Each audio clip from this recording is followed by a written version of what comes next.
எல்லாருக்கும் வணக்கம். ஒரு ஊர்ல ஒரு சிறந்த நாடக கலைஞன் இருந்தான். அவனோட திறமையினால அங்க வந்து புகழ் பெற்று இருந்தான். அதனால அவன் வந்து சென்னைக்கு போய் அவனோட திறமைய வச்சு அங்க பெரிய நடிகன் ஆயிட்டான். அவன் வந்து சிறந்த மேக்கப் ஆர்டிஸ்ட்டும் கூட. அங்க நெறைய பேர் சம்பாரிச்சதும், அவன் ஒரு புரோகிராம்க்காக அமெரிக்கா போயிருந்தான். அங்க போயிட்டு அவனோட புரோகிராம் பண்ணி அங்க நெறைய காசு சம்பாரிச்சுட்டான்.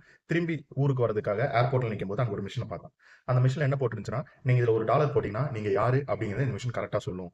அப்படின்னு அதுல போட்டிருந்துச்சு. இவனுக்கும் ஒரு ஆர்வம்.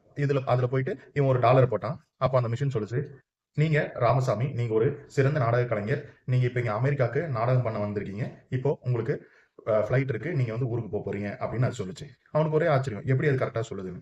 இவன் ஒரு மேக்கப் ஆர்டிஸ்ட்ங்கனால போயிட்டு அடையாளம் தெரியாத மாரி ஒரு மேக்கப் போட்டு வந்துட்டு, அப்போ ஒரு டாலர் போட்டு அந்த மிஷின்ல பார்த்தான். அப்பவும் அது கரெக்ட்டா சொல்லுச்சு. நீங்க மிஸ்டர் ராமசாமி, நீங்க ஒரு சிறந்த நாடக கலைஞர்.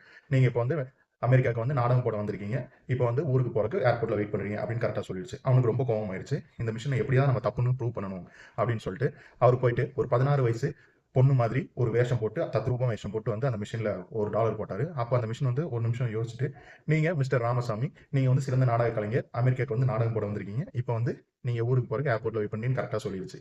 கடைசியா வந்து அவன் 70 வயசு கிழவன் வேஷம் போட்டு வந்து, "இத கண்டிப்பா எப்படியாவது நம்ம தப்புன்னு ப்ரூவ் பண்ணணும்" அப்படின்னு சொல்லிட்டு, அந்த மிஷின் கிட்ட வந்து மறுபடியும் $1 போட்டான். அப்ப அந்த மிஷின் மறுபடியும் ஒரு நிமிஷம் யோசிச்சுட்டு, அவரு சொல்லுச்சு, "ஏய் ராமசாமி, நீங்க இன்னும் இங்க தான் இருக்கீங்களா? நீங்க ஒரு சிறந்த நாடக கலைஞர். ஆனா இப்ப உங்களால வந்து உங்க ஊருக்கு முடியாது" அப்படின்னு சொல்லுச்சு. ஏன்னு பார்த்தீங்கன்னா, "உங்க ஃப்ளைட் ஏற்கனவே ஏர்போர்ட்ல இருந்து கிளம்பிருச்சு" அப்படின்னு அது சொல்லுச்சு. அப்பதான் அவன் புரிஞ்சுக்கிட்டான்.